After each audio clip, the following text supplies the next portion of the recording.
Hand reading has helped me to edge out clutch matches when I needed to make some risky decisions or taste defeat in my journey through the ranks. A hand read is an informed guess on what the opponent could have in their hand based on some observations during the game, like when you Number 1. Look at their mulligan. If you look closely at the start of the game, you can see what cards the opponent replaced in their mulligan. If they keep any cards, it's something that they are hungry for in this matchup. If you are unsure about what cards they are hungry for, I recommend looking at deck guides for meta decks from a site like Runeterraccg and having an example of the opponent's deck list to alt-tab to during the match. This is the insider info you need to try to see through hands. Watching the opponent's mulligan narrows down what's in their starting hand and lets you make way better hand reads later. Number 2. Watch card positions. You have to watch the sequence of cards in their hand and know what is a newly drawn card and what they have been holding on to for a long time. This will help you to make guesses on what card could be sitting in their hand, like a reactive tool or a big combo card that needs to be played at the right time. Number 3. Look for telling plays. Some plays can make it obvious that they are likely to have a certain card or not. Like times where instead of removing a unit they weaken it for a board wipe card later. Or could protect a key unit with a spell and they didn't, which could mean that they have another copy of the unit or no protection spells.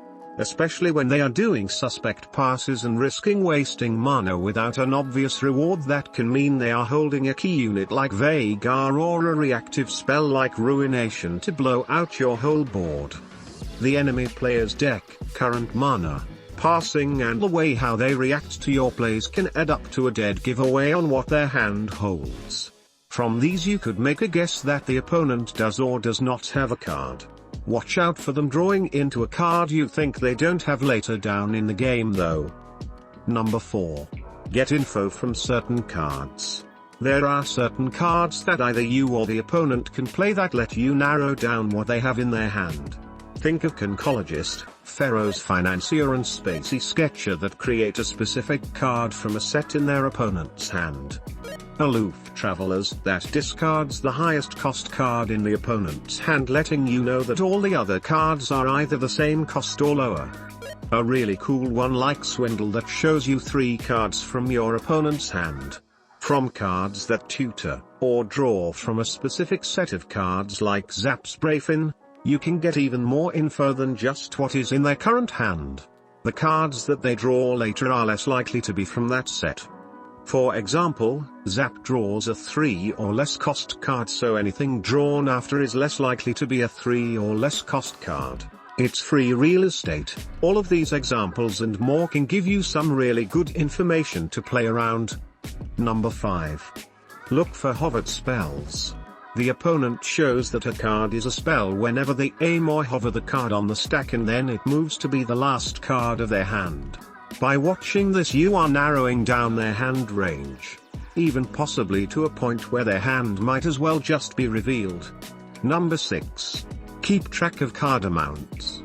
At a certain point in the game, the enemy has likely used all or no copies of some cards in their deck as yet. Use this to narrow down what drawn cards could be, or to predict what is currently in their hand based on the likelihood of getting them. You can look into some of the card probability calculators I have in the description below to have a better idea on what the chances of the opponent getting certain cards at certain points of the game are. It seems like you're really interested in upping your game and climbing to Masters and beyond. Want some notes to use during the game with the hand reading tips from this video? Look in the description for access to this as well as other great tips and tricks from me in the future. Back to the video. Number 7. Reads will never be 100%. Don't fall into the trap of playing into a so-called 100% correct read. Your opponents can bluff having a key card if it's advantageous to them, like holding 2 mana at all times when they run Sharp Sight or Pale Cascade. These bluffs can derail your hand reading tempo and make you misplay later down. So, All of your reads will never be correct, so think about when the risk reward is good enough to take the chance of playing safely into the read, or completely YOLOing and playing on the winning line is the better move. Want somewhere to be an all-round tryhard in peace? I'm creating a Discord called Warcade for people like me and you who like to try hard in games and improve themselves. Interested? Your invite is in the description below. Have a video suggestion? Any sick hand reading plays? Are these tips gonna get you some wins? Post a comment on what you're thinking about and like and subscribe for more tips and tricks just like this.